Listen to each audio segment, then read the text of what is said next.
Bienvenue dans le Detective's Diary. Dans le calme d'une place londonienne, où les calèches glissent et les portes se ferment sans bruit, une maison garde un secret qui n'aurait jamais dû être révélé. Dans La disparition de Grosvenor Square. Une histoire de Sherlock Holmes. Nous entrons dans un monde où le silence lui-même devient complice. Il s'agit d'un récit policier classique, raconté avec patience et autorité, où l'observation l'emporte sur le spectacle et où la vérité n'apparaît que sous la pression. Car que signifie le fait qu'une personne disparaisse sans un bruit d'un endroit conçu pour être sûr? Installez-vous confortablement, écoutez attentivement, et si ce genre de soirée vous intéresse, vous êtes chaleureusement invité à rester avec nous. Le feu brûlait doucement, dégageant une chaleur constante qui sentait légèrement la poussière de charbon et le vieux papier, tandis que la lumière hivernale reposait pâle sur le tapis comme une fine couche de lait. De la rue en contrebas venait le cliquetis étouffé des roues et des sabots, assourdi par le brouillard, chaque son arrivant comme enveloppé dans un tissu. Un coup sec et pressant retentit à notre porte, suivi de 2 autres coups sans pause, et Madame Hudson se précipita dans le couloir, surprise. Je m'étais levé avant le 3e coup, car il y avait dans son rythme quelque chose qui traduisait une intention plutôt qu'une impatience.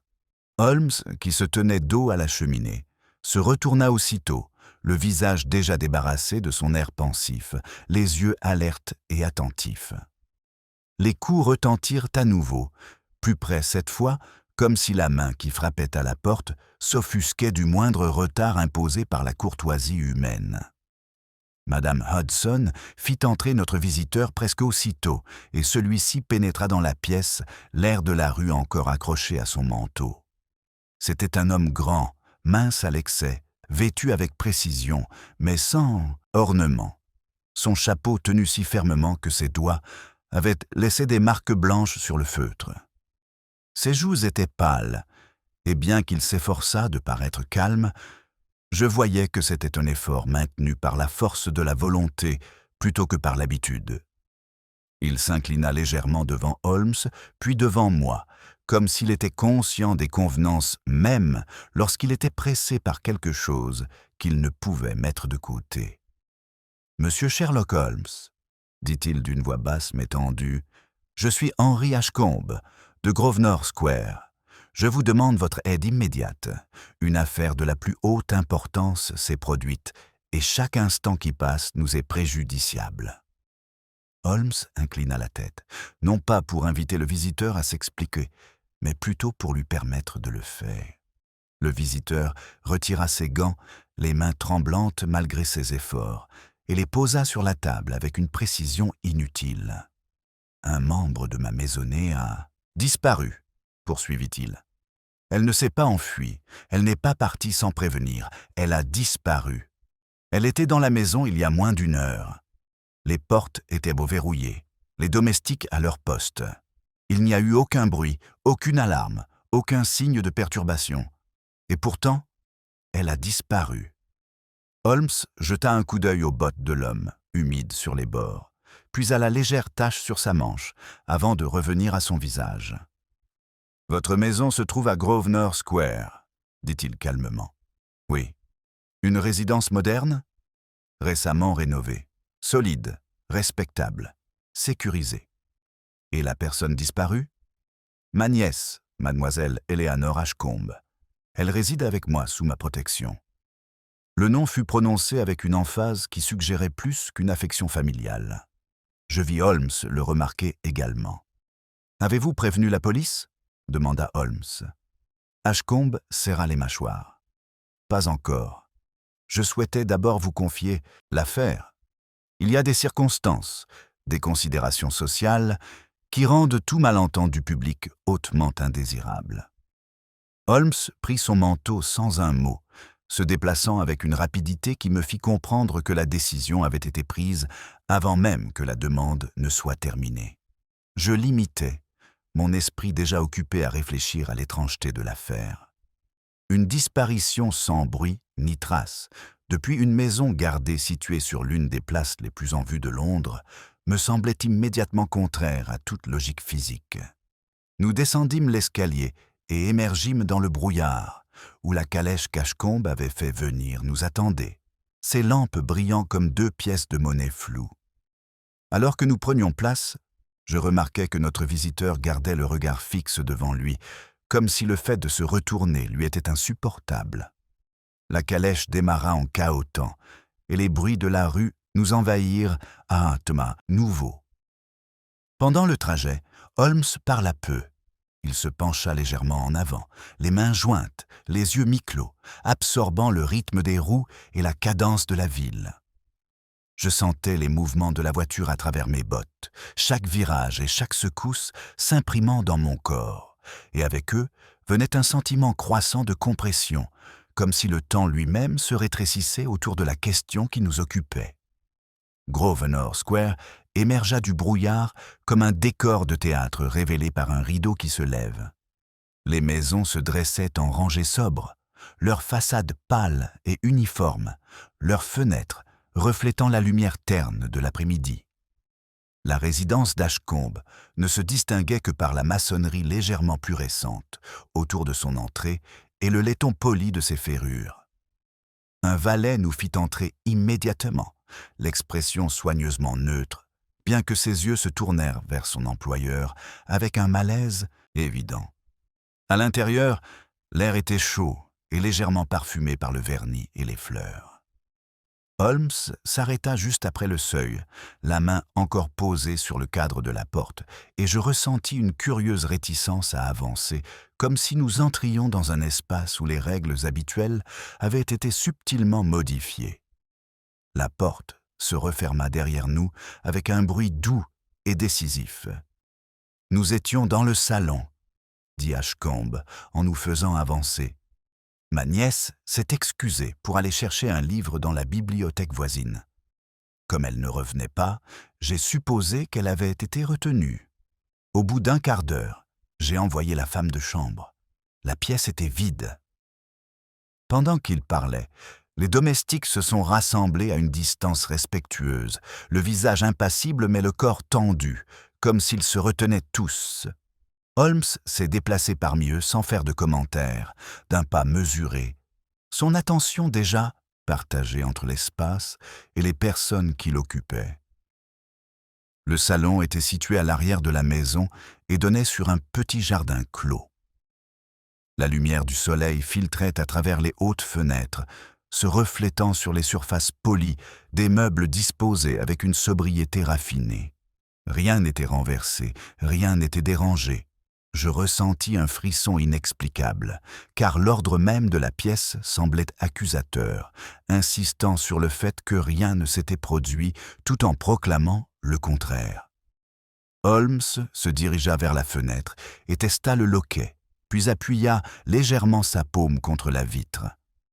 Il se dirigea vers la porte par laquelle nous étions entrés, l'ouvrit, la referma, écoutant le clic de la serrure avec une attention si intense qu'il semblait extraire le son de l'air. Ashcombe l'observait attentivement, ses doigts tripotant nerveusement ses gants. « Mademoiselle Ashcombe était seule dans la maison ?» demanda Holmes. « Avec les domestiques » répondit Ashcombe. Aucun visiteur n'était attendu. Holmes acquiesça d'un signe de tête, puis retourna dans la pièce, son regard s'arrêtant brièvement sur une petite horloge posée sur la cheminée. Ses aiguilles bougeaient régulièrement, marquant les secondes d'un battement silencieux et persistant qui semblait soudain trop fort. Je pris conscience de ce son, du passage mesuré du temps dans un espace où le temps avait, d'une certaine manière, été violé. « Dr. Watson ?» dit Holmes doucement, sans me regarder. Observez la pièce comme si elle était sur le point de changer. Je m'exécutais, mes sens aiguisés par cette instruction. La lumière, l'air, la disposition des objets, tout m'apparaissait avec une clarté inhabituelle. C'est alors que je sentis, plutôt qu'entendis, une légère vibration parcourir le sol sous mes pieds, si légère que je l'aurais prise pour un simple craquement de la maison, si je n'avais pas été aussi attentif.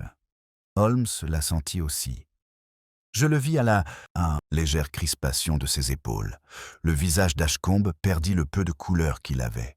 « Ce bruit, dit-il d'une voix rauque, ce bruit. » Holmes leva la main pour lui demander de se taire, les yeux fixés sur le sol, tout son corps en alerte et dans l'expectative. Holmes était déjà en mouvement lorsque la légère vibration s'éteignit, sa main retombant de son geste d'arrêt, tandis que son corps s'inclinait vers le sol, comme une aiguille de boussole trouvant son or. Je me penchai instinctivement, posant ma paume sur le tapis, ne sentant que sa chaleur dense et la solide assurance des planches en dessous. Mais l'écho de cette vibration persistait dans mes os, comme si la maison elle-même avait pris une inspiration et l'avait retenue. « Qui a senti cela ?» demanda Holmes, calmement mais avec une fermeté qui exigeait l'honnêteté plutôt qu'une réponse. Personne ne répondit immédiatement. Les domestiques se regardèrent, leurs yeux trahissant une incertitude partagée, et Ashcombe déglutit avant d'acquiescer d'un signe de tête.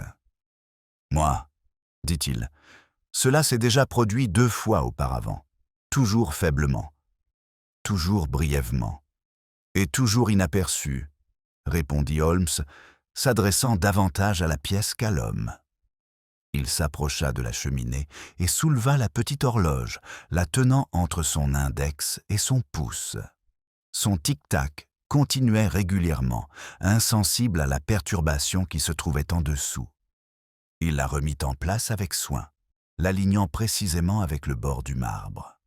« Dr. Watson, dit-il, restez exactement où vous êtes. » J'obéis, conscient de mon poids, de sa répartition entre mes bottes et mes jambes, comme si je faisais partie d'une expérience dont je ne comprenais pas encore les paramètres. Holmes traversa à nouveau la pièce, plus rapidement cette fois, et s'agenouilla près du mur opposé aux fenêtres. Il colla son oreille contre la plinthe, une main à plat sur le sol, dans une posture concentrée mais retenue, comme un médecin écoutant un murmure faible et insaisissable. Ashcombe se tenait raide, le regard fixé sur Holmes, avec une expression mêlant espoir et crainte. « Qu'est-ce que cela signifie ?» demanda-t-il. « Cela signifie, » répondit Holmes en se levant, « que quelque chose dans cette maison bouge alors qu'il ne devrait pas bouger, et s'arrête lorsqu'il se croit observé. » Il se tourna vers les domestiques qui s'étaient approchés malgré eux. « Vous resterez tous où vous êtes, » dit-il. « Personne ne quitte cette pièce sans que je le sache. Ce n'est pas une accusation, c'est une précaution. » Un murmure parcourut le groupe, rapidement étouffé. Je ne voyais pas de culpabilité sur leur visage, mais de la peur, l'appréhension de ceux qui réalisent que la géométrie familière de leur monde a été subtilement déformée. « Mademoiselle Ashcombe, » continua Holmes en s'adressant directement à Ashcombe, « a-t-elle jamais fait remarquer des bruits dans la maison? Un bruit à des heures inhabituelles? Une sensation de mouvement sous ses pieds? » Ashcombe hésita.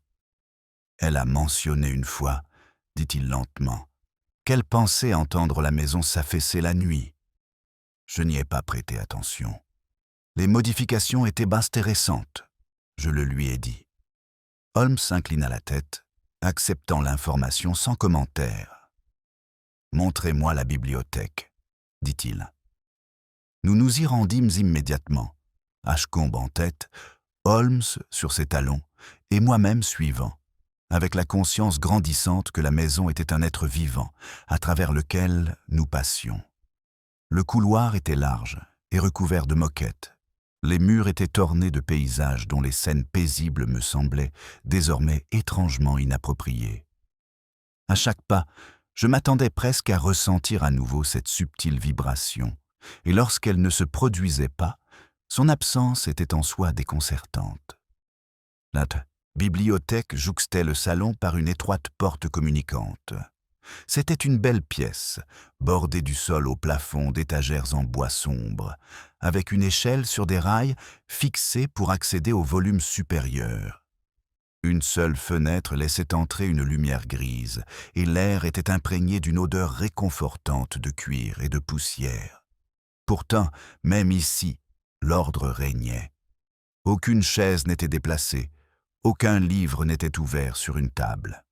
Holmes ne s'attarda pas.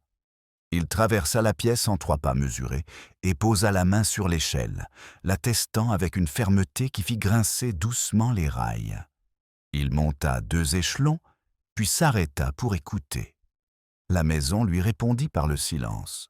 « Où se tenait exactement votre nièce lorsque vous l'avez vue pour la dernière fois ?» demanda-t-il sans descendre. « Près de la porte », répondit Ashcombe en la montrant du doigt. Elle a dit qu'elle allait chercher un ouvrage sur la peinture italienne. Holmes descendit et se dirigea vers l'endroit indiqué, se plaçant dos aux étagères. Il leva la main et la passa légèrement sur les dos des livres, ses doigts aussi sensibles que s'il lisait du braille. J'observai attentivement son visage, remarquant les infimes changements d'expression qui trahissaient son attention plutôt que ses conclusions. « Docteur Watson, » dit-il soudain, « traversez la pièce. » Je m'exécutais, mesurant mes pas, les yeux fixés sur lui. Lorsque j'atteignis le centre de la bibliothèque, je le sentis à nouveau. Un léger tremblement, presque imperceptible, sous mon pied droit, comme le passage d'un train lointain que l'on sent à travers la semelle plutôt que l'on entend. Je m'arrêtai immédiatement. Holmes se tourna brusquement son regard vers moi. « Là !» dit-il. « Précisément là !» Il s'avança, plaçant son pied à l'endroit où se trouvait le mien, puis le retira, comme s'il testait l'eau d'un courant invisible. Il appuya à nouveau, plus fort cette fois, et il y eut une très légère résistance, un fléchissement qui n'était pas tout à fait un mouvement. Ashcombe eut le souffle coupé. « Bon Dieu !» murmura-t-il. « Est-ce que c'est… » Holmes se redressa. « C'est quelque chose, » dit-il. « Et quoi que ce soit, cela a été conçu pour passer inaperçu. » Il s'agenouilla à nouveau, posant cette fois ses mains à plat sur le tapis et déplaçant subtilement son poids d'un côté à l'autre. Les planches répondirent par un léger grincement, un son si faible qu'il était à la limite de la perception. Je sentis mon cœur s'accélérer, la sensation de me tenir au-dessus d'un vide caché me serrant la poitrine. « Pas de trappe », murmura Holmes. « Du moins, pas au sens propre. » Il se releva et se dirigea à nouveau vers les étagères, examinant les panneaux inférieurs, avec un intérêt renouvelé. Ses doigts suivirent une ligne le long du bois, s'arrêtant à une jonction si bien finie qu'elle aurait pu échapper à tout regard sauf le plus attentif. Il appuya, non pas avec force, mais avec savoir, et pendant un instant, rien ne se passa. Puis la faible vibration revint, plus forte cette fois, passant sous nos pieds comme un frémissement contenu. Ashcombe recula involontairement, portant la main à sa bouche. Je sentis le sol bouger sous mes pieds, pas assez pour me déséquilibrer, mais suffisamment pour me donner la nausée. Holmes retira aussitôt sa main. « Cela suffira, » dit-il.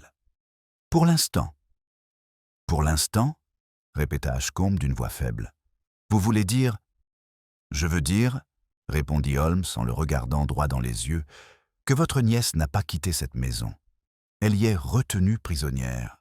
Et cette détention, monsieur Ashcombe, pourrait ne durer que quelques heures, plutôt que plusieurs jours. » Ces mots frappèrent avec une force physique. J'en ressentis l'urgence dans mes propres membres, une soudaine envie d'agir qui balaya tout doute persistant. Ashcombe perdit enfin son sang-froid. Il tituba jusqu'à une chaise et s'y affala, le visage enfoui dans ses mains. « Combien de temps ?» demanda-t-il d'une voix étouffée. « Combien de temps avons-nous » Holmes regarda à nouveau l'horloge dans la pièce voisine, visible à travers la porte ouverte dont les aiguilles continuaient leur marche régulière. « Cela, dit-il, dépend de la fréquence à laquelle la maison choisit de bouger. » Comme pour répondre, un son lointain et étouffé nous parvint d'en dessous, un soupir mécanique qui montait et descendait avant de s'évanouir dans le silence. Je sentis les poils de mes bras se hérisser, le sentiment d'une marge qui se rétrécissait et pesait sur nous tous.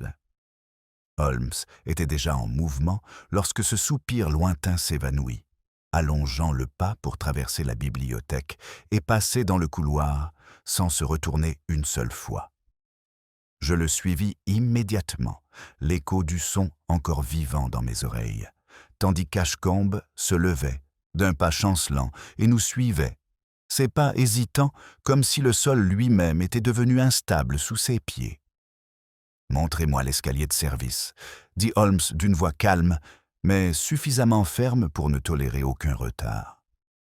Ashcombe nous conduisit par un passage latéral où l'air était plus frais et où le raffinement de la maison cédait la place à un ordre plus simple. Les murs étaient au plus étroits ici, la moquette plus fine, le silence moins cultivé. Je pris conscience de ma propre respiration, du frottement de mes bottes et de la façon dont chaque son semblait se propager le long des os du bâtiment. L'escalier de service descendait en pente raide. Ses marches étaient usées au centre, et Holmes les descendait deux par deux, sa main glissant légèrement le long de la rampe. Au pied de l'escalier se trouvait un petit couloir qui se terminait par une porte fermée. Holmes l'atteignit le premier et essaya la poignée. Elle tourna facilement. Il ouvrit la porte et s'écarta pour me laisser passer en premier. La pièce était une petite arrière-cuisine, propre et bien rangée, avec des casseroles en cuivre accrochées au mur et une légère odeur de savon dans l'air. Une seule fenêtre étroite laissait entrer la lumière d'une cour entourée de briques. Tout semblait normal, mais je ressentais à nouveau cette étrange sensation d'oppression, comme si l'espace n'était pas tout à fait ce qu'il semblait être. Holmes entra à mes côtés et ferma la porte. Il ne la verrouilla pas. Au lieu de cela, il se retourna lentement, inspectant la pièce avec la même intensité tranquille qu'il avait montrée à l'étage. Son regard se posa sur les dalles sous nos pieds, s'attardant à un endroit où le joint n'était pas tout à fait droit. « Dr. Watson, » dit-il, « remarquez-vous quelque chose ?» Je me penchai et passai mes doigts sur la pierre. Elle était fraîche et solide, et la légère humidité du sol s'en dégageait. Seulement, l'âge, répondis-je, et un entretien soigné. Holmes acquiesça. Tout à fait. Il se redressa et se dirigea vers les casseroles, en soulevant une et en la mettant de côté d'un mouvement contrôlé qui produisit un son métallique clair. Le son s'était à peine estompé que je le ressentis à nouveau. Une subtile vibration, cette fois indéniable, qui traversa la plante de mes pieds et remonta le long de mes jambes comme un frisson réprimé. La casserole accrochée au mur près du sol émit un léger cliquetis en réponse. Ashcombe eut le souffle coupé. « Ça, là !» Holmes leva un doigt. « Pas un mot, » dit-il doucement. Il s'agenouilla et colla son oreille contre la pierre, la joue appuyée contre la surface froide, une main écartée pour garder l'équilibre. Je regardais les muscles de son cou se contracter tandis qu'il écoutait, et pour la première fois depuis notre arrivée, je vis une lueur de satisfaction traverser son visage. Non pas de triomphe, mais de confirmation. « Il y a un mouvement sous nos pieds, » dit-il enfin en se relevant. « Mesuré, répétitif et régulier. »« Régulier ?» répéta Ashcombe. Holmes le regarda fixement. « En fonction des habitudes de la maison, en fonction du bruit, en fonction des attentes. » Il se dirigea vers la fenêtre et l'ouvrit de quelques centimètres. Le bruit de la place s'infiltra, lointain et atténué par les murs. Il la referma et, après un moment de pause, frappa brusquement à la porte avec ses jointures. Le son était brusque, résonnant. Sous nos pieds, aucune vibration ne se fit sentir. Les yeux de Holmes s'aiguisèrent. Il frappa à nouveau, plus fort cette fois, puis tapa du pied sur le sol. Toujours rien. Je sentis mon pouls s'accélérer, l'absence de la vibration attendue, aussi révélatrice que sa présence l'avait été auparavant. Il réagit de manière sélective, murmura Holmes. « Pas à n'importe quelle perturbation, mais à la bonne. » Il revint au centre de la pièce et souleva une autre casserole, la laissant tomber délibérément dans l'évier. Le bruit métallique résonna fortement. Presque aussitôt, le sol sous nos pieds répondit par le même frémissement discret, bref, mais distinct. Ashcombe s'agrippa au dossier d'une chaise, les jointures des doigts blanchissant. « Holmes, dis-je, incapable de dissimuler l'urgence dans ma voix, si elle est en dessous de nous. »« Elle est en dessous de nous, » répondit Holmes, m'interrompant sans méchanceté, « et elle est vivante. Le mécanisme qui la fait bouger ne se donnerait pas cette peine sinon. » Ces mots me rassurèrent tout en exacerbant ma peur. Vivante signifiait vulnérable. Vivante signifiait temps. Des pas retentirent dans le couloir derrière la porte, hésitants puis s'éloignant. Holmes releva immédiatement la tête. Il traversa la pièce et ouvrit la porte d'un seul mouvement fluide. Une jeune femme de chambre se tenait là, les yeux écarquillés, les mains serrées devant son tablier. Elle sursauta à notre vue, les joues rougies. « Je vous demande pardon, monsieur, » dit-elle en s'adressant à Ashcombe. « J'ai cru entendre quelque chose. »« C'est vrai, » dit Holmes doucement, avant qu'Ashcombe n'ait le temps de répondre. « Et vous avez bien fait de le remarquer. » Elle lui lança un regard incertain. C'était comme si la maison soupirait, hasarda-t-elle. Holmes inclina la tête. « À quelle heure cela se produit-il » Elle hésita, puis répondit. « Surtout quand on lave les casseroles, monsieur, ou quand on alimente le poêle, quand il y a du bruit. Et quand la maison est calme. » Elle secoua la tête.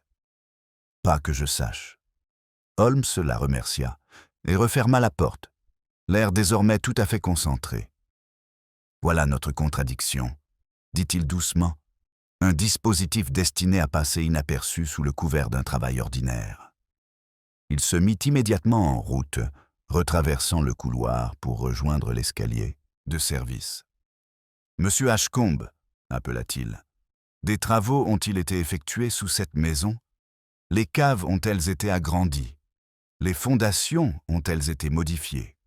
Ashcombe nous suivit, marchant désormais d'un pas précipité. « Il y a une cave à vin, » dit-il. « Elle est ancienne, elle n'a pas changé. Du moins, c'est ce qu'on m'a dit. » Holmes ne ralentit pas. Nous verrons bien. Nous descendîmes un autre petit escalier jusqu'à la cave proprement dite, où l'air devenait plus froid, et où l'odeur de la terre et de la pierre remplaçait celle du savon et du cirage. Les murs étaient potés plus rugueux, le plafond plus bas. Des lampes projetaient des taches de lumière vacillantes, qui laissaient les coins dans l'ombre. Mes sens étaient en alerte, chaque bruit amplifié par ma propre anticipation. Holmes passa d'un tonneau à l'autre, effleurant chacun d'eux au passage. Il s'arrêta devant un tonneau légèrement à l'écart des autres, dont la surface était marquée d'un numéro à la craie à moitié effacé par le temps. Il s'accroupit et examina le sol autour du tonneau, puis appuya fermement son pied dessus. La réponse fut immédiate. Le sol répondit par une vibration plus profonde et plus forte que toutes celles que nous avions ressenties jusqu'alors. Un mouvement contrôlé qui se propagea dans la cave comme un être vivant déplaçant son poids. Je titubais, me rattrapant au mur, le cœur battant à tout rompre. « Là, » dit Holmes doucement, « c'est le chemin. » La voix d'Ashcombe tremblait. « Alors elle a été emmenée à travers ma propre cave. Elle a été emmenée à travers ce qui semble être votre cave, » corrigea Holmes. « La question de la propriété sera abordée plus tard. » Il se redressa et se retourna, levant les yeux vers le plafond au-dessus de nous, comme s'il pouvait voir, à travers la pierre et le bois, jusqu'aux pièces situées au-delà. « Qui d'autre, » demanda-t-il, « a accès à ce niveau ?» Ashcombe prit une inspiration. « L'intendant, le cocher, et... » Il s'interrompit. « Et l'encouragea Holmes. Et mon cousin, termina Ashcombe. Monsieur Julian Ashcombe. Il supervise les comptes de la maison. C'est lui qui a insisté pour que les récentes modifications soient apportées. Holmes plissa les yeux, non par suspicion, mais par calcul. « Alors nous avons notre première nécessité, » dit-il. « Une conversation. » Comme si ce mot l'avait convoqué, une porte au fond de la cave s'ouvrit en grinçant, et une silhouette entra dans la lumière de la lampe, l'air soigneusement surpris. « Mon oncle, » dit le nouveau venu d'un ton léger. « Je me demandais où vous étiez passé. » Le sol sous nos pieds restait immobile, gardant son secret, tandis que l'espace entre Holmes et Julian Ashcombe semblait soudain chargé de possibilités. Julian Ashcombe avança de quelques pas dans la cave, la lumière de la lampe éclairant la ligne impeccable de son manteau et le cuir ciré de ses bottes. C'était un homme d'environ 35 ans, mince, soigné, dont les manières suggéraient une raison perpétuelle. Son regard passa rapidement du visage tendu de son oncle à Holmes, puis à moi, évaluant plutôt qu'alarmé, comme s'il était entré dans une pièce dont il croyait déjà comprendre le contenu. « J'ai entendu des voix, » dit-il en souriant faiblement. « Puis le bruit. J'ai craint qu'il se soit passé quelque chose. »« Quelque chose ne va pas, » répondit Henry Ashcombe, les mots lui venant difficilement. « Eleanor a disparu. » Julian haussa les sourcils. « Disparu ?» Il eut un petit rire incrédule. « Vous exagérez certainement. Eleanor a toujours été impulsive. » Holmes changea légèrement de position, se plaçant de manière à intercepter le regard de Julian vers l'escalier. Le mouvement était désinvolte, presque courtois, mais j'en perçus clairement l'intention, comme si l'on m'avait posé la main sur l'épaule. Les personnes impulsives ne disparaissent, généralement pas à travers des étages verrouillés, dit Holmes d'un ton doux. Elles ne le font pas non plus en silence. Le sourire de Julian ne faiblit pas, mais quelque chose dans son regard se refroidit. « Je crains de ne pas vous suivre. »« Vous me suivrez, » répondit Holmes. Il désigna les tonneaux. « Vous avez organisé les transformations de cette maison ?» Julian acquiesça sans hésiter. « À la demande de mon oncle. Pour la moderniser. Améliorer son efficacité. Il faut suivre le rythme, même à Grosvenor Square. »« Et vous avez supervisé les travaux ?»« J'ai approuvé les comptes, » corrigea Julian. « L'intendant s'est occupé du reste. » Holmes inclina la tête, comme s'il acceptait cette distinction. « Vous savez donc que sous cette cave se trouve une extension qui ne figure pas dans les plans d'origine. » L'expression de Julian vacilla, l'espace d'un instant seulement, mais cela suffit. « Je ne suis au courant de rien de tel. Le sol sous nos pieds répondit par un léger frémissement involontaire, comme si la maison elle-même s'opposait à ce mensonge. Je le sentis à travers mes bottes, une tension dans mes mollets, alors que la pierre réagissait. Julian le sentit aussi. Je vis son poids se déplacer inconsciemment. Holmes l'observait attentivement. « Vous l'avez senti, » dit-il. Julian écarta les mains. « La maison est vieille, elle s'affaisse. »« Elle s'affaisse, » acquiesça Holmes, avec une obéissance remarquable. Henry Ashcombe s'avança, perdant son sang-froid. « Julian, » dit-il d'une voix rauque, « dis-moi que tu ne sais rien de tout cela. Dis-moi qu'Eleanor est en sécurité. » Julian se tourna vers lui, adoucissant le ton. « Mon oncle, vous êtes bouleversé. Ce n'est pas vraiment l'endroit. »« Répondez-lui, » dit Holmes calmement. Pendant un instant, Julian ne dit rien. La lampe émettait un léger bourdonnement. Les ombres le long des murs semblaient se rapprocher. Je pris conscience de l'espace confiné, de l'unique escalier derrière nous, du fait que tout ce qui bougeait sous nos pieds pouvait se remettre en mouvement à tout moment. « Au pire, » dit enfin Julian, « il s'agit d'un malentendu. Eleanor a peut-être découvert quelque chose qu'elle n'aurait pas dû et s'est effrayée. »« Découvert quoi ?» demanda Holmes. Julian hésita, puis haussa les épaules. De vieux passages, peut-être. Les maisons comme celle-ci en ont souvent. Holmes s'avança, réduisant la distance entre eux. « Et ces passages, dit-il, sont-ils conçus pour s'ouvrir sous l'arrière-cuisine lorsque l'on frappe des casseroles les unes contre les autres ?» Julian serra les mâchoires. « Vous portez des accusations. »« Je fais des observations, » répondit Holmes. « Les accusations nécessitent des preuves. Nous nous en approchons. » Le sol vibra à nouveau, plus fort qu'auparavant, un mouvement délibéré qui fit vaciller la flamme de la lampe. Je titubais, m'appuyant contre un tonneau, le cœur battant à tout rompre. Henry Ashcombe poussa un cri, agrippant la manche de Julian. « C'était elle, » dit-il, « c'était Eleanor. » Julian se dégagea, perdant enfin son sang-froid. « C'est de la folie !» s'écria-t-il. « Vous lui faites peur. » Holmes ne détourna pas les yeux de Julian. « Au contraire, » dit-il, « c'est vous que je fais peur. Et vous avez raison d'avoir peur. » Il se retourna brusquement et se dirigea à grands pas vers l'escalier. « Dr. Watson, venez avec moi. » Je le suivis sans poser de questions, les muscles tendus par l'urgence. Derrière nous, Henry Ashcombe protestait. La voix de Julian s'élevait dans une indignation contenue. Mais Holmes ne ralentissait pas. Nous montâmes les marches deux par deux, débouchant une fois de plus dans le couloir des domestiques.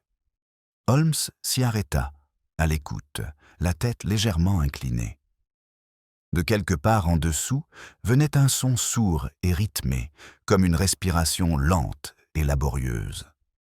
Je le sentais dans ma poitrine, une pression qui exigeait une action. « Holmes, dis-je, nous ne pouvons pas la laisser. »« Nous ne la laissons pas, » répondit-il. « Nous empêchons son enlèvement. » Il se retourna vers la porte de la cave, mais Julian Ashcombe se trouvait déjà au pied de l'escalier, la main sur la rampe, le visage déterminé. « Vous n'avez pas le droit de m'en empêcher, » dit Julian. Holmes descendit une marche, le regardant droit dans les yeux. « Alors considérez cela comme une demande, » dit-il. « Restez où vous êtes. » Julian sourit faiblement. « Sinon quoi ?» La réponse ne vint pas de Holmes, mais d'en dessous de nous. Le sol trembla violemment, bien plus qu'auparavant. Le mouvement était soudain et délibéré. Je fus projeté contre le mur, le souffle coupé. Quelque part en dessous, un cri étouffé retentit, humain, indubitable. Le cri d'Henry Ashcombe résonna dans l'escalier. « Eleanor !» Holmes m'agrippa le bras. Sa poigne était de fer. « Voilà !» dit-il d'une voix désormais dure. « Le prix à payer pour avoir tardé. » Il me relâcha aussitôt et dépassa Julian, qui restait figé, son calme soigneusement arrangé brisé. « Monsieur Ashcombe !» appela Holmes par-dessus son épaule, « vous pouvez nous suivre si vous le souhaitez, mais comprenez bien ceci, chaque pas perdu dans une dispute est un pas perdu dans le sauvetage. » La maison trembla à nouveau, le bruit de sa machinerie cachée devenant plus insistant, et avec lui, le sentiment que ce qui se trouvait en dessous était déjà en mouvement. Holmes n'attendit pas mon accord. Il se retourna et descendit rapidement les marches de la cave, ses bottes frappant la pierre usée avec une netteté qui semblait couper le murmure mécanique croissant sous nos pieds. Je le suivais de près, le souffle court, l'air devenant plus froid à chaque marche descendue. Le bruit en dessous n'était plus intermittent. Il s'était stabilisé en une cadence régulière et délibérée, comme un grand moteur retenu qui commençait son travail. Henry Ashcombe nous suivit, appelant le nom de sa nièce avec un désespoir qui résonnait sur les murs et lui revenait sans réponse. Julian suivait en dernier, plus lentement maintenant, sa confiance s'évanouissant comme on se débarrasse d'un manteau dans un incendie. Au pied de l'escalier, Holmes s'arrêta brusquement et leva la main. La vibration passa à nouveau sous nos pieds, plus forte qu'auparavant, et cette fois, je la sentis clairement se déplacer de gauche à droite. Un mouvement horizontal contrôlé qui me fit grincer des dents. « Elle ne descend pas, » dit Holmes d'une voix basse mais assurée. « Elle transporte. » « La transporter où ?» demanda Henry Ashcombe. Holmes ne répondit pas tout de suite. Il s'accroupit, posa sa paume à plat sur le sol de la cave et déplaça son poids comme il l'avait fait auparavant. La pierre répondit par une légère résistance, une pression qui semblait s'éloigner de son toucher, comme si la maison elle-même reculait, latéralement, dit-il enfin, vers la place. Cette implication me frappa avec une force physique. Grosvenor Square s'étendait, vaste et ouvert, au-dessus de nous, entouré de maisons dont les sous-sols devaient, à certains endroits, se rejoindre ou presque sous terre. J'imaginais Eleanor Ashcombe enfermée dans un passage secret, s'éloignant progressivement de l'endroit où nous nous trouvions, chaque seconde augmentant la distance qui la séparait du secours. « Holmes, dis-je, combien de temps ?»« Quelques minutes, » répondit-il. « Peut-être moins d'1 heure. Le mécanisme est prudent, pas rapide. Il repose sur la certitude, pas sur la précipitation. » Comme pour se moquer de ces mots, la vibration s'intensifia, le mouvement sous nos pieds devenant plus prononcé. Un son sourd et rythmé l'accompagnait désormais. Du métal contre du bois contre de la pierre, se répétant avec une patience inexorable. Henry Ashcombe tituba, s'appuyant contre un tonneau. « Elle va suffoquer, » dit-il d'une voix rauque. « Pas encore, » répondit Holmes. « L'espace doit être ventilé, sinon le constructeur aurait risqué d'être découvert depuis longtemps. Mais le confort n'était pas sa priorité. » Julian Ashcombe prit alors la parole, la voix tendue mais maîtrisée. « Cela va trop loin, » dit-il.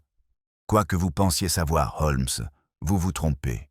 Vous ne pouvez pas. » Holmes se tourna vers lui avec une soudaineté qui fit taire Julian.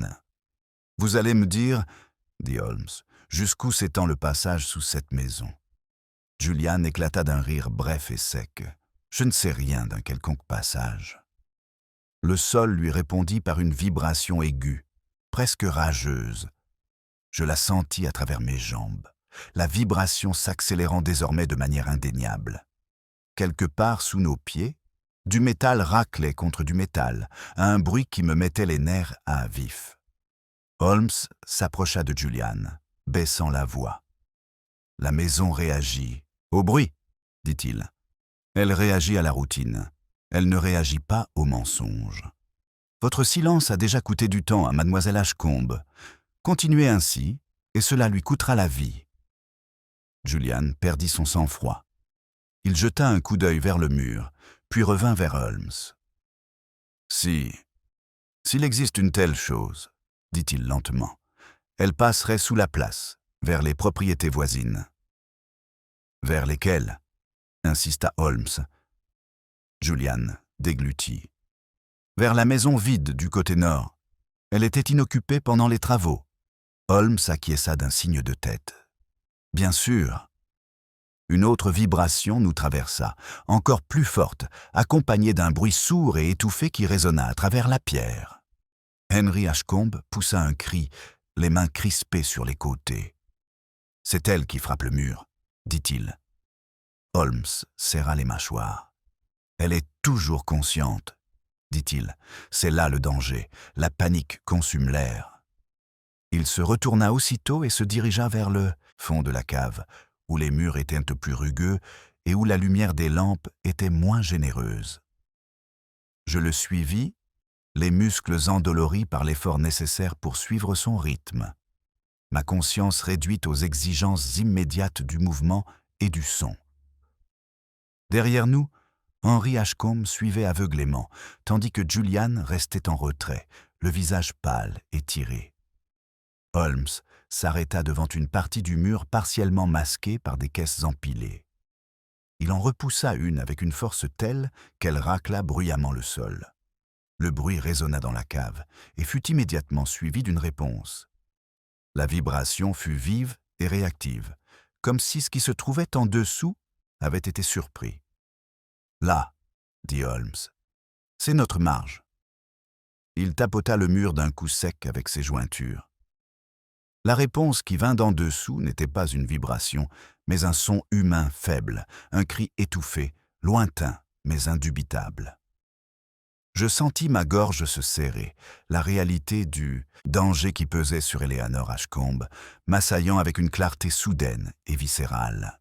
« Mademoiselle Ashcombe !» appela Holmes d'une voix posée mais forte. « Si vous m'entendez, frappez 2 fois contre le mur. » Il y eut une pause, d'une longueur angoissante. Puis, faible mais distinct, 2 coups sourds retentirent d'en dessous, irréguliers mais délibérés. Henry Ashcombe s'effondra contre le mur, un sanglot lui déchirant la poitrine. Holmes ne le regarda pas. Son attention était entièrement concentrée sur le son, sur la façon dont il se propageait à travers la pierre. « Elle se trouve à environ 3 mètres sous nos pieds, » dit Holmes, « et elle bouge. » La vibration revint aussitôt, plus forte que jamais, le mouvement sous le mur étant désormais indéniablement plus rapide. Je titubais, tendant la main pour me stabiliser. De la poussière tombait du plafond, les lampes se balançaient. « Ça s'accélère, dis-je. »« Oui, » répondit Holmes. « Parce que ça a été déclenché. » Julian Ashcombe s'écria « Je n'ai rien fait. »« Vous êtes venu, » dit Holmes, et cela suffisait. Il se redressa, le visage impassible. « Docteur Watson, aidez-moi à dégager ce mur. » Je m'emparai immédiatement d'une caisse et la traînai sur le côté en forçant de tous mes muscles. L'effort physique me ramena à la réalité, la douleur dans mes bras et mes épaules, aiguisant ma concentration. Holmes travaillait à mes côtés, ses mouvements économes et précis, comme s'il avait mesuré chaque effort à l'avance. Lorsque le mur fut dégagé, je vis immédiatement qu'il était plus récent que le reste, la maçonnerie plus propre, le mortier moins usé. Holmes appuya sa main contre le mur en suivant sa surface du bout des doigts. « Il y a un point d'accès, » dit-il, « et si je ne me trompe pas, il se refermera derrière elle dans quelques minutes. » Le sol trembla à nouveau, une vibration soutenue cette fois, accompagnée d'un bourdonnement mécanique grave et continu. Je le sentais dans ma poitrine, une pression qui semblait comprimer l'air dans mes poumons. « Combien de temps ?» demandai-je. Holmes ne détourna pas les yeux du mur. « Si nous n'arrêtons pas le mécanisme, dit-il, Mademoiselle Eleanor Ashcombe sera enfermée dans un espace pas plus large qu'un cercueil et emportée hors de notre portée. » Il jeta un coup d'œil à l'horloge qu'il avait prise plus tôt sur la cheminée et qu'il tenait maintenant dans sa main, son tic-tac régulier et impitoyable. « Nous avons moins d'1 demi-heure. » Ces mots résonnèrent avec une terrible clarté. Sous nos pieds, la maison poursuivait patiemment son travail, et chaque seconde qui s'écoulait était irrémédiablement perdue. Holmes ne perdit pas davantage de temps à discuter de la question du temps. Il s'éloigna du mur nouvellement mis à nu et passa ses doigts sur le mortier avec une rapidité qui ne trahissait pas la précipitation, mais la détermination, comme si son esprit avait déjà résolu la forme de la chose avant que sa main ne le confirme. Je me tenais à côté de lui, la poitrine serrée, le bourdonnement régulier sous nos pieds, vibrant à travers mes os et mes tendons, jusqu'à sembler battre au rythme de mon cœur. « Docteur Watson, » dit-il, « frappez ici. » Il désigna un point pas plus grand qu'une pièce de monnaie, légèrement au-dessus de la hauteur de mon épaule. Je reculai mon poing et frappai. L'impact me secoua le bras jusqu'au coude et me laissa les jointures endolories. Mais le son qui répondit était faux, trop creux, trop bref. Sous ce son, la vibration faiblit pendant une fraction de seconde, puis reprit avec une insistance renouvelée. Henry Ashcombe se précipita en avant. « Vous lui faites mal ?»« Non, » répondit Holmes d'un ton sec. « Nous rappelons au mécanisme qu'il est observé. » Il se pencha et colla une nouvelle fois son oreille contre le mur, la joue contre la pierre froide. Je sentis la vibration changer à nouveau, le rythme sous nos pieds se modifier, devenir irrégulier, presque hésitant, comme une créature incertaine de sa trajectoire. « Il répond », murmura Holmes, ce qui signifie qu'il n'est pas autonome. Julian Ashcombe se tenait un peu à l'écart, le dos appuyé contre un tonneau, le visage tendu et gris. De la sueur perlait à ses tempes malgré la fraîcheur de la cave. « Vous allez faire s'écrouler la maison », dit-il d'une voix rauque. « Vous ne pouvez pas simplement marteler. » Holmes se redressa et le fixa d'un regard si sévère que Julian se tut immédiatement. « Vous avez supervisé les comptes, » dit Holmes. « Dites-moi qui a construit cela. » Julian secoua la tête. « C'était sous-traité, des hommes venus des chantiers fluviaux. Je n'ai jamais... » Le sol se mit à onduler sous nos pieds, un long mouvement glissant qui me fit vaciller sur le côté. De la poussière se détacha du plafond et tomba dans mes yeux. Quelque part en dessous, un son faible et désespéré s'éleva et s'interrompit brusquement. Henry Ashcombe poussa un cri et se serait précipité vers le mur si je ne l'avais pas retenu par le bras. « Elle est toujours en vie », dit Holmes d'une voix dure. « Mais elle a été déplacée à nouveau. » Il se tourna vers Julian. « Si vous tenez à sa vie, vous allez me dire qui a conçu ce mécanisme. » Julian remua les lèvres, sans émettre aucun son pendant un moment. Puis il parla, les mots sortant difficilement, comme s'ils lui étaient arrachés. « Il y avait un homme, dit-il, un ingénieur. Il a proposé un système de transport discret entre les propriétés. Pour les objets de valeur. Pour des personnes, corrigea Holmes. Julian tressaillit. « Ce n'était pas prévu. » Holmes l'interrompit. « C'était prévu pour le silence. Et le silence a son utilité. » La vibration sous nos pieds changea une fois de plus, devenant plus douce, plus continue. Je ressentis une soudaine et nauséabonde sensation d'accélération, comme si l'espace en dessous prenait confiance. « Il apprend, » dis-je, cette prise de conscience me glaçant le sang. Holmes acquiesça. « Il a déjà été utilisé auparavant. » Henry Ashcombe le fixa du regard. « Auparavant ?»« Oui, » répondit Holmes. « Pas pour de longs trajets, pas pour du fret vivant, mais suffisamment pour lui apprendre à s'adapter. » Il se dirigea brusquement vers le mur du fond de la cave où une vieille grille en fer recouvrait un canal de drainage. Il la saisit à deux mains et la tira sur le côté, le métal grinçant bruyamment en raclant la pierre. Le son résonna dans la cave, aigu et violent. La réponse d'en bas fut immédiate.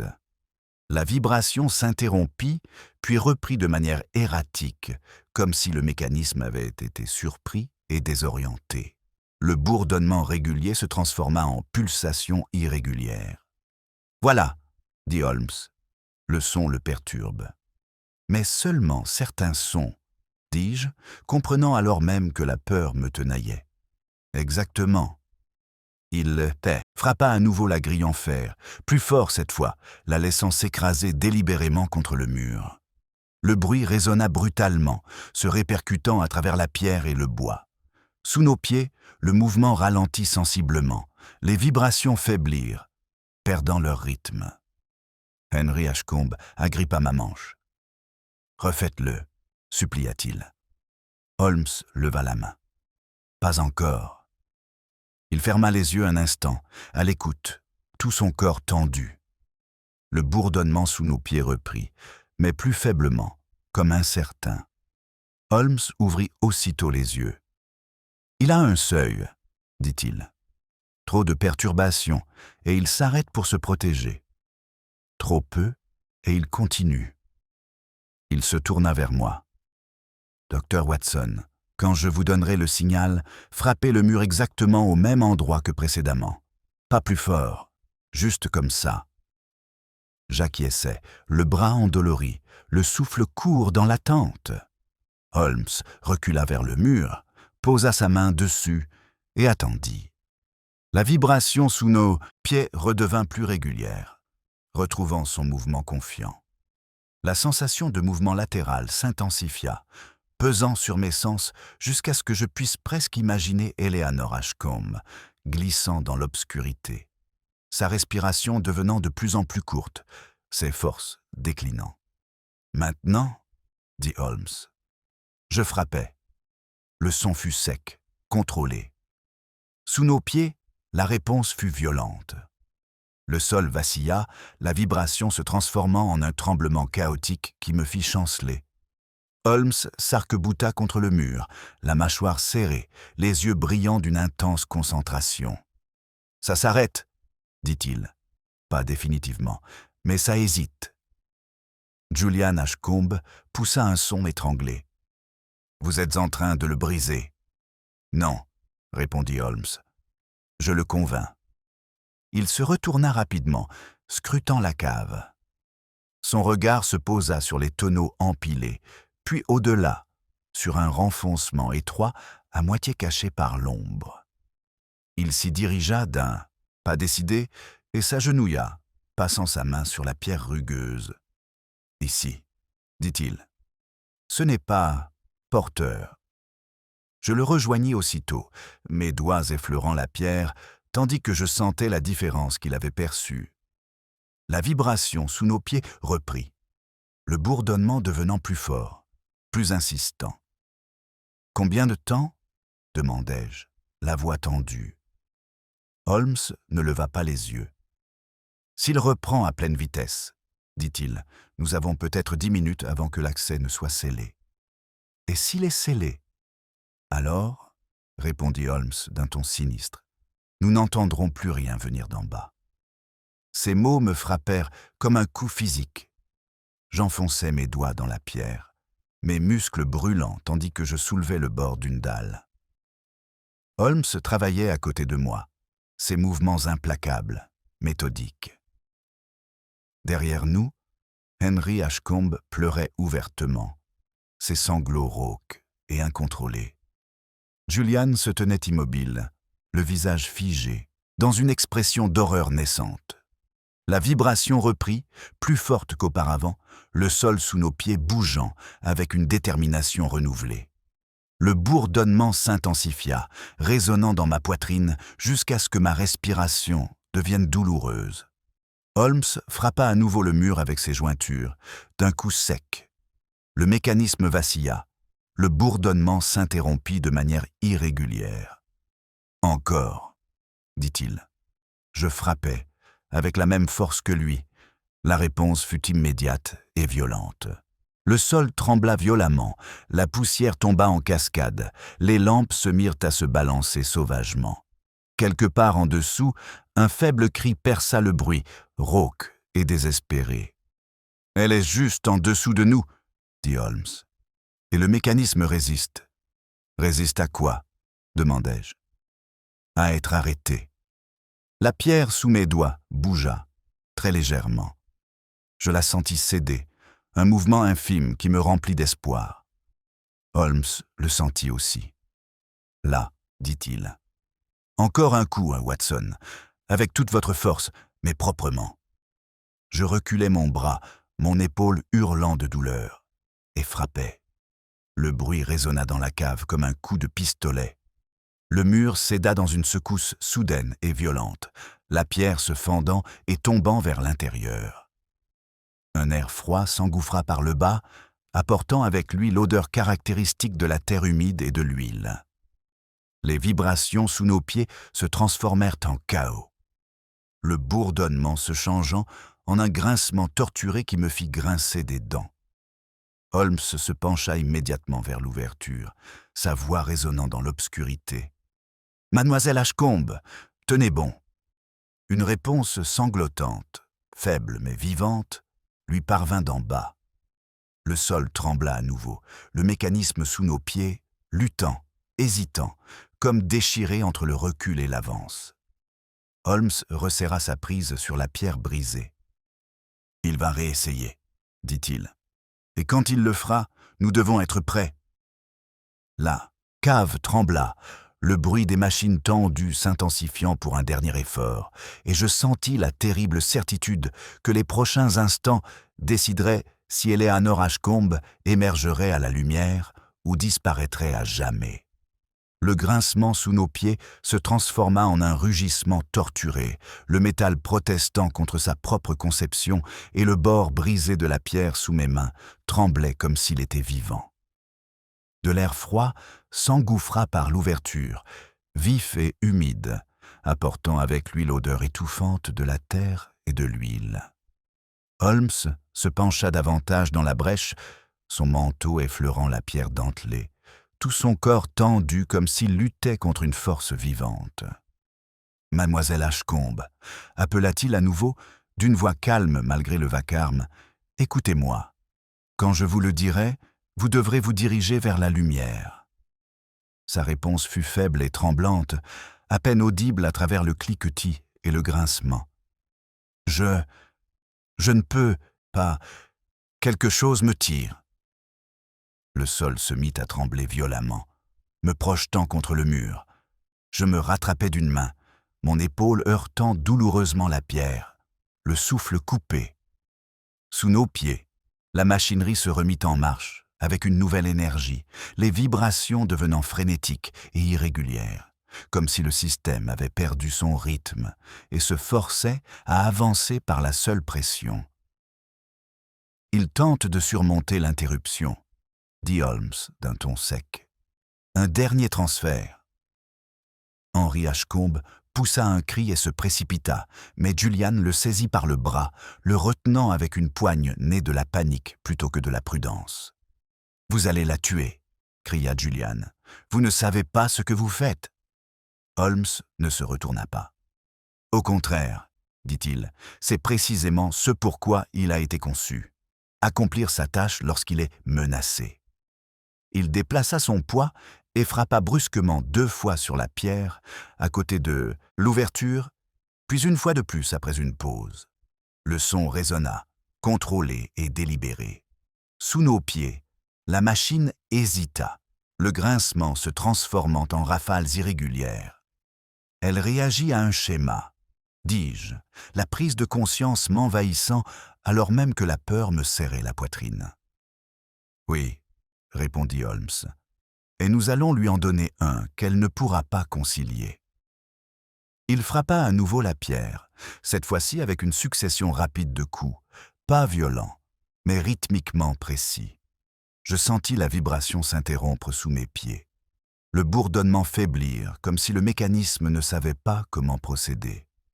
De la poussière se détacha du plafond, tombant en un nuage étouffant. « Watson » dit Holmes d'un ton sec. « Prenez ma place. » Je m'exécutai aussitôt, mes bottes glissant sur la pierre inégale alors que je me penchais dans l'ouverture. L'obscurité en dessous semblait peser vers le haut, lourde et oppressante. Je distinguais à peine les contours d'un passage étroit qui s'éloignait en pente sous nos pieds, ses parois proches et rugueuses, et à l'intérieur, une silhouette pâle, recroquevillée contre un côté. « Mademoiselle Ashcombe » appelai-je d'une voix tendue mais pressante, « vous devez venir vers nous. Maintenant. » Elle bougea, avançant petit à petit avec un effort visible, ses mains raclant la pierre. L'espace autour d'elle trembla violemment, le passage vacillant alors que le mécanisme en dessous tentait de reprendre son cours. Un claquement métallique sec retentit, suivi d'un cri de fer tendu qui me mit les nerfs à vif.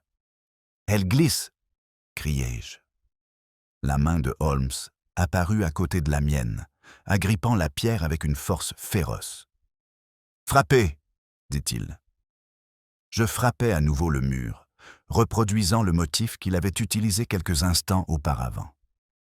La réponse fut immédiate et violente. Le passage sursauta, la machinerie en dessous hurlant, alors que quelque chose à l'intérieur tombait en panne.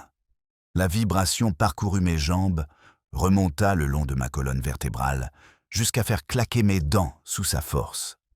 En dessous, Eleanor Ashcombe poussa un cri lorsque le sol sous ses pieds bougea, la projetant en avant. Elle glissa vers l'ouverture, son mouvement soudain et incontrôlé. Je me précipitai, tendant le bras dans l'obscurité, mes doigts effleurant un tissu. « Accrochez-vous !» ai-je crié. Sa main a attrapé la mienne. Sa prise était faible mais désespérée. Une douleur a traversé mon bras lorsque le poids de son corps m'a tiré vers elle, le passage étroit, continuant de trembler sous elle. Holmes a saisi mon autre bras, me soutenant, sa force donnant à la mienne la stabilité qu'elle menaçait de perdre. « Maintenant », a dit Holmes d'une voix ferme, « encore une fois. » Je frappai une fois de plus fort cette fois, mes jointures hurlant de douleur. Le son résonna dans la cave, net et définitif. Sous nos pieds, la machine poussa un gémissement catastrophique, la vibration s'effondrant en un tremblement violent et désordonné. Le passage se souleva brusquement, projetant Eleanor contre la pierre dans un cri, puis recula. La force faillit l'arracher de mon emprise. Holmes se pencha davantage dans l'ouverture, son épaule coincée contre la pierre, sa main libre tendue pour saisir le poignet d'Eleanor. Ensemble, nous tirâmes, centimètre par centimètre, nos muscles tendus tandis que l'espace sous nos pieds luttait pour achever son mouvement. Un bruit métallique assourdissant retentit, suivi d'un fracas grinçant qui résonna dans la cave comme un coup de tonnerre. La vibration cessa brusquement, le silence soudain étant presque plus désorientant que le mouvement ne l'avait été. La poussière s'éleva en volute, remplissant ma bouche et mes yeux. L'air était épais et étouffant. « Tirez !» ordonna Holmes. Nous le fîmes, dans un dernier effort désespéré. Le corps d'Eleanor, Ashcombe glissa hors de l'ouverture et s'effondra dans nos bras. Son poids soudain et réel. Je titubais en arrière, la déposant doucement sur la pierre, mes membres tremblant d'épuisement et de soulagement. Pendant un instant, aucun de nous ne parla. La cave était silencieuse, à l'exception de notre respiration haletante et du grincement lointain de la maison au-dessus. La machine sous nos pieds était immobile, son objectif enfin déjoué. Henry Ashcombe tomba à genoux à côté de sa nièce, sanglotant ouvertement tandis qu'il la serrait contre lui. Julian se tenait à l'écart, le visage blême, fixant le mur brisé comme s'il s'agissait d'une tombe. Holmes resta accroupi près de l'ouverture, écoutant attentivement, la main plaquée contre la pierre. Au bout d'un moment, il se redressa. « Ça s'est arrêté, » dit-il, « et ça ne bougera plus. » Je m'effondrais contre un tonneau, les jambes tremblantes, la réalité de ce que nous avions évité de justesse pesant sur mes poids et épaules comme un poids physique. Eleanor Ashcombe remua, prit une inspiration superficielle et tremblante, puis ouvrit les yeux. Holmes se tourna alors vers Julian, le regard froid et pénétrant. « Maintenant, dit-il, nous allons nous occuper de ce que cette maison a été programmée pour faire, et pourquoi. » Le silence qui suivit était lourd de conséquences. La menace était passée, mais pas effacée, et je savais que le décompte final venait seulement de commencer. Eleanor Ashcombe gisait là où nous l'avions tirée, la tête posée sur le manteau de son oncle. Sa respiration était faible, mais se stabilisait à chaque seconde qui passait. Je m'agenouillai à côté d'elle, très consciente de la douleur dans mes bras et du tremblement qui persistait dans mes mains, vestige de l'effort et de la peur qui refusaient de s'estomper immédiatement. La cave semblait différente à présent. Son silence était épais et plein d'attente, comme si la maison elle-même attendait de savoir ce qu'il allait lui arriver. Holmes ne partageait pas ce calme. Il se déplaça immédiatement, reculant vers l'ouverture brisée et scrutant l'obscurité avec une attention renouvelée. L'air qui montait du fond était maintenant plus froid, plus vif, transportant l'odeur de l'huile répandue et de la pierre humide. Il écouta, la tête inclinée, les doigts posés légèrement sur le bord fracturé, comme s'il prenait le pouls d'une chose blessée. « Cela ne bougera plus », dit-il enfin, bien que son ton suggérait une conclusion plutôt qu'un réconfort. La séquence a été perturbée de manière irréversible. Henry Ashcombe leva les yeux de sa nièce, le visage marqué par le soulagement et une terreur persistante. Alors, elle est en sécurité? Pour le moment, répondit Holmes. Mais la sécurité, monsieur Ashcombe, n'est pas synonyme de résolution. Julian Ashcombe se tenait à l'écart, les épaules voûtées, son calme initial ayant disparu. Il observait Holmes avec une expression qui était passée de l'indignation à quelque chose qui s'apparentait davantage à un calcul. « Vous en avez fait assez », dit-il calmement. « Quel que soit le but de cet engin, il a échoué. Mettons fin à tout cela avant que les choses ne s'aggravent. » Holmes se tourna alors vers lui, non pas brusquement, mais avec une précision délibérée qui rendait le mouvement lui-même accusateur. « Au contraire, dit-il, c'est précisément le moment où les choses doivent être comprises. » Il traversa la cave d'un pas mesuré et s'arrêta devant les tonneaux qui avaient d'abord attiré son attention. Il posa la main sur le numéro écrit à la craie et l'effaça délibérément avec son pouce. « Docteur Watson, dit-il, vous souvenez-vous de la direction de la vibration ? » « Vers la place, répondis-je aussitôt. « Latéralement, pas vers le bas. » « Exactement. » Holmes déplaça sa main du tonneau vers le mur derrière, suivant une ligne invisible. Un passage sous Grosvenor Square, reliant des propriétés dont les propriétaires se soucient rarement de ce qui se trouve sous leur sol poli. Julian bougea, sa botte frottant doucement contre la pierre. Le bruit résonna plus fort qu'il n'aurait dû dans le silence. « Vous avez insisté, » poursuivit Holmes, « sur des modifications récentes. Vous avez choisi un ingénieur habitué aux travaux fluviaux et non aux rénovations domestiques. Vous vous êtes assuré que la maison était inoccupée pendant les étapes clés. Et vous vous êtes appuyé sur les habitudes des domestiques, leur bruit, leur routine, pour dissimuler vos mouvements. » Henry Ashcombe regarda son cousin avec incrédulité. « Julian, dit-il, dis-moi que ce n'est pas vrai. » Julian serra les lèvres. « Vous tirez des conclusions, dit-il, des spéculations. » Holmes sourit faiblement, sans humour. Les conclusions s'arrêtent là où les schémas commencent. Il se baissa et ramassa un fragment de pierre tombée de l'ouverture brisée, le tournant entre ses doigts. Le mécanisme réagissait au bruit, mais seulement à certains bruits. Pas à des bruits aléatoires, mais au vacarme attendu du travail. Il s'arrêtait en cas de perturbation irrégulière, puis tentait de terminer sa tâche lorsqu'il était menacé. Cela nous indique son objectif, déplacer des objets de valeur, dit Julian d'un ton sec.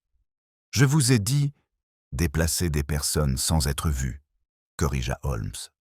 Des personnes dont l'absence pourrait s'expliquer par la discrétion ou le scandale.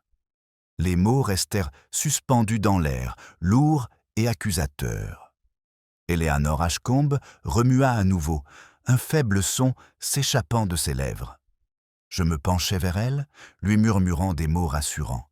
Ma main posée légèrement sur son épaule, elle sursauta à mon contact, ouvrant les yeux. « Mon oncle », murmura-t-elle d'une voix rauque. « Il a dit que ce serait plus sûr si je partais, sans faire de bruit. » Henry Ashcombe poussa un cri semblable à celui d'un animal blessé. « Julian !» dit-il d'une voix brisée. « Qu'as-tu fait ?» Julian recula d'un pas, le visage livide. « Elle exagère, » dit-il. « Elle était hystérique. J'ai simplement cherché à l'éloigner de l'héritage, » dit calmement Holmes.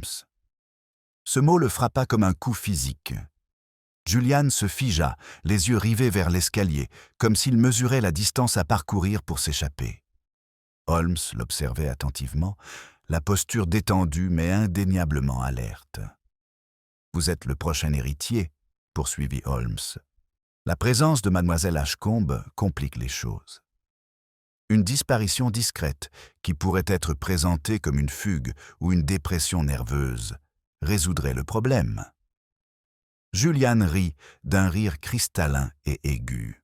« Vous ne pouvez pas le prouver. » Holmes inclina la tête. « Pas encore, mais le schéma se confirme. » Il désigna le mur brisé et les machines, silencieuse qui se trouvait en dessous. Ce n'était pas une improvisation. Cela avait été répété. Le mécanisme avait déjà été utilisé auparavant, avec légèreté et prudence, suffisamment pour lui apprendre à s'adapter. Vous étiez en train de le perfectionner. Le rire de Julian s'éteignit. Il resta immobile, les mains crispées sur les côtés. Et, ajouta Holmes, vous avez mal calculé une chose. Julian le regarda d'un air perçant. Quoi? Que la cargaison vivante résiste, répondit Holmes, et que cette résistance laisse des traces. Il s'écarta, révélant la pierre où les mains d'Eleanor Ashcombe avaient gratté le mur, de légères traces de sang et de tissu encore visibles à la lumière de la lampe. Cette vue sembla saper le dernier reste de défiance de Julian. Ses épaules s'affaissèrent, le combat s'évanouissant en lui. Le sol sous nos pieds émit un dernier craquement, la maison s'ajustant maintenant que son fardeau caché avait été soulevé. Je sentis le bruit à travers mes bottes, non pas comme une menace, mais comme une libération. Henry Ashcombe serra sa nièce plus près de lui, les mains tremblantes. « Vous répondrez de cela, » dit-il à Julian, d'une voix basse et mortelle. « Je m'en assurerai. » Holmes n'intervint pas. Il se contenta d'observer Julian d'un regard qui n'était ni triomphant ni condamnatoire, mais entièrement attentif. Le schéma, me dit-il doucement, n'a plus nulle part où aller. Comme pour confirmer ses paroles, des pas retentirent au-dessus de nous, précipités et déterminés. La porte de la cave s'ouvrit et l'intendant apparut, le visage pâle, suivi de 2 agents de police qui écarquillèrent les yeux devant la scène qui s'offrait à eux. Holmes se tourna vers eux. « Vous arrivez, » dit-il, à un moment où les explications ne peuvent plus être évitées. Je me levai lentement, les membres raides, les sens toujours à l'affût du moindre bruit et du moindre mouvement. Le danger imminent était passé, mais l'atmosphère restait lourde de conséquences. L'histoire de la maison, autrefois cachée sous la pierre et le silence, était désormais exposée au grand jour, son sens clair et inévitable.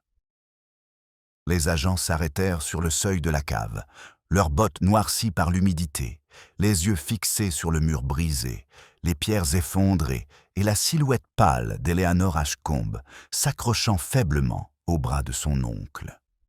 L'un d'eux inspira brusquement, le son trahissant son effort pour imposer l'ordre à une scène qui y résistait. L'autre chercha instinctivement son carnet, puis hésita, ne sachant pas par où commencer. Holmes s'avança avant que l'un ou l'autre ne puisse parler, sa présence calme mais imposante. « Le danger est écarté, » dit-il, « mais la cause reste devant vous. » Julian Ashcombe se tenait immobile, les mains désormais ouvertes, sa rigidité antérieure remplacée par un calme fragile. Il regardait les agents avec une expression qui suggérait une irritation lasse plutôt que de la peur, comme si l'affaire l'avait plus gêné qu'elle n'avait mis en danger la vie d'autrui.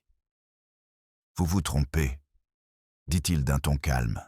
« Il s'agit d'un malentendu familial, exagéré par... » Holmes leva la main, et la voix de Julian s'éteignit, réprimée par la simple autorité du geste.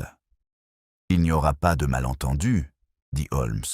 « Seulement une séquence. » Il se tourna légèrement, s'adressant non seulement aux agents, mais aussi à la pièce elle-même, comme si la cave était un témoin attentif.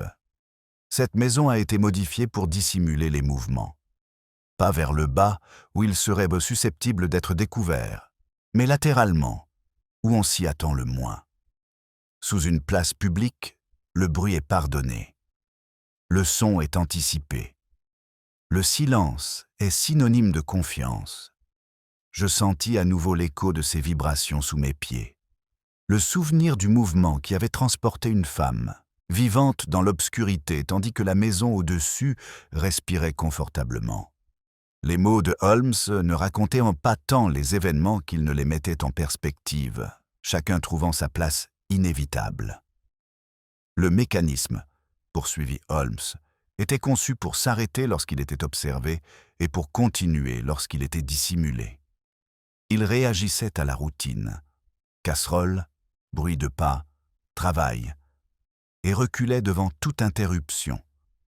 Il avait appris cela par une utilisation prudente, par de petits essais.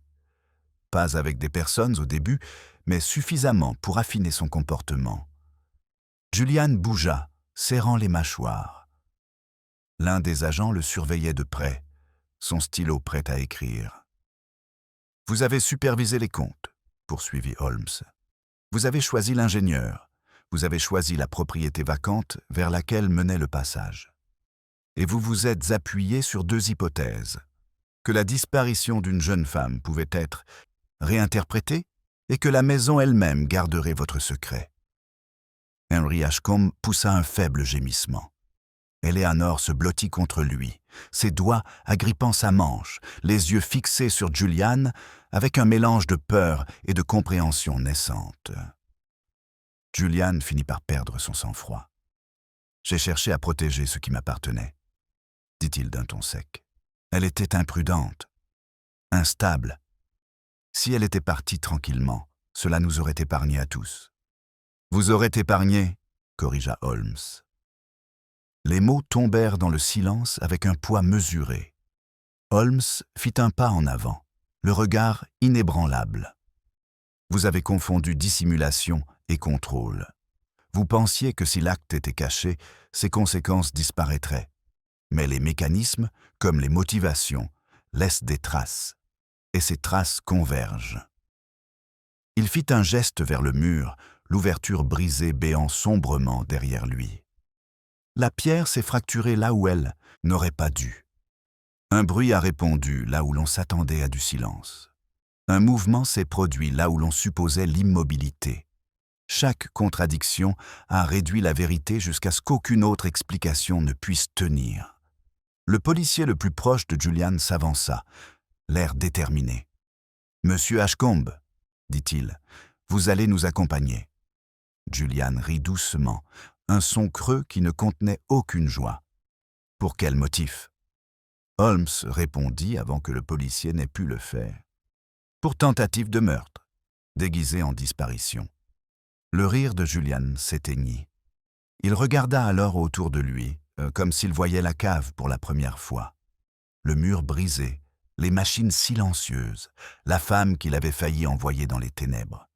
Tout ce qu'il avait soutenu jusqu'à présent s'effondra, ne laissant qu'une reconnaissance nue de son échec. Alors que les agents le prenaient par les bras, le sol sous nos pieds émit un dernier tremblement, faible, plus un tassement qu'un mouvement. Je le sentis passer à travers mes bottes et s'estomper, la maison abandonnant enfin le rôle qu'elle avait été contrainte de jouer. Holmes regarda Julian monter l'escalier, son attention le suivant jusqu'à ce que la porte de la cave se referme au-dessus de lui. Ce n'est qu'alors qu'il se retourna, son expression s'adoucissant lorsque son regard se posa sur Eleanor Ashcombe. « Vous avez agi rapidement, » lui dit-il. « Cette résistance vous a sauvé. » Elle acquiesça faiblement, les yeux remplis de larmes. « Je pensais que personne ne pouvait m'entendre, » murmura-t-elle.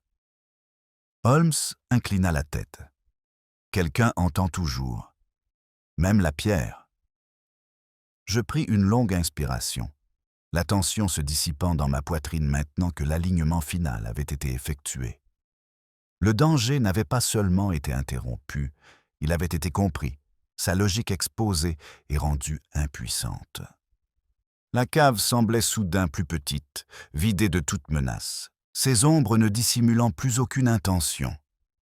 Au-dessus de nous, la maison craquait doucement, reprenant sa vie normale, inconsciente que son histoire cachée avait été mise en lumière. La cave se vida progressivement, les pas des policiers s'éloignant dans l'escalier avec Julian Ashcombe entre eux, ses protestations désormais étouffées, dépourvues de conviction. Lorsque la porte se referma au-dessus de nous, le bruit eut une curieuse finalité, comme si la maison elle-même reconnaissait qu'une limite avait été franchie et scellée. La poussière retomba lentement dans la lumière de la lampe, chaque grain flottant, marquant un retour au calme qui semblait mérité plutôt qu'imposé. Henry Ashcombe resta agenouillé à côté de sa nièce, caressant ses cheveux avec une tendresse qui tremblait malgré ses efforts pour rester calme. La respiration d'Eleanor s'était stabilisée. Une légère couleur revenait sur ses joues. Elle regardait autour d'elle comme quelqu'un qui se réveille d'un long rêve désorientant, son regard s'attardant sur le mur brisé et l'obscurité au-delà, avec un frisson qui lui parcourait les épaules. « C'est fini », murmura son oncle, plus à lui-même qu'à elle. « Tu es en sécurité. » Holmes se tenait un peu à l'écart, son attention n'étant plus fixée sur le mécanisme ou la pierre, mais sur les conséquences vivantes de ce qui avait été évité. Il s'approcha et s'accroupit, parlant à voix basse afin que sa voix ne porte que le nécessaire. « Vous en ressentirez les répercussions pendant un certain temps, » dit-il doucement. « Ne les confondez pas avec un danger. C'est le corps qui se souvient de ce que l'esprit n'a pas encore assimilé. » Eleanor acquiesça, les larmes aux yeux, mais sans pleurer. Je ressentis alors une vague d'admiration pour Holmes, non pas pour le génie qui nous avait guidés jusqu'ici, mais pour la retenue avec laquelle il laissait les choses s'estomper, laissant place au rétablissement humain. Nous sommes sortis ensemble de la cave, la montée nous semblant plus longue qu'auparavant, comme si la maison exigeait notre attention maintenant que son secret avait été révélé. Dans le salon, la lumière reposait inchangée sur les meubles, sereine et indifférente. L'horloge sur la cheminée continuait de tic-tac. Son son n'était plus oppressant, mais curieusement honnête, chaque seconde étant ouvertement déclarée. Henry Ashcombe se tourna vers Holmes, le visage marqué par la fatigue et la gratitude. « Je ne sais comment vous remercier, » dit-il. « Cette maison, cette place, ne seront plus jamais les mêmes pour moi. » Holmes regarda la pièce avec un calme pensif. « Elle le sera, » dit-il. « C'est la nature même de la dissimulation. Une fois levée, elle perd son pouvoir. Ce qui reste, c'est le souvenir et la responsabilité. » Il prit son chapeau, son attitude déjà loin de l'urgence de la crise. « Vous scellerez le passage, » ajouta-t-il. « Pas seulement avec de la pierre, mais avec la reconnaissance. C'est le silence qui lui a permis d'exister. » Nous prîmes congé peu après. Dehors, Grosvenor Square s'étendait, vaste et respectable, sous le ciel de fin d'après-midi, avec ses calèches qui passaient, ses voix qui portaient, la vie quotidienne qui reprenait sans interruption. Je sentais le sol sous mes bottes avec une nouvelle conscience, conscient des espaces invisibles qui pouvaient se cacher sous une telle confiance. Alors que nous retournions vers Baker Street, Holmes prit enfin la parole, d'un ton plutôt réfléchi que triomphant. Les hommes croient que si un acte est caché, son poids est réduit, dit-il. Ils oublient que la dissimulation concentre la pression. Ce qui est refusé à l'expression cherche une autre voie. J'acquiesçais.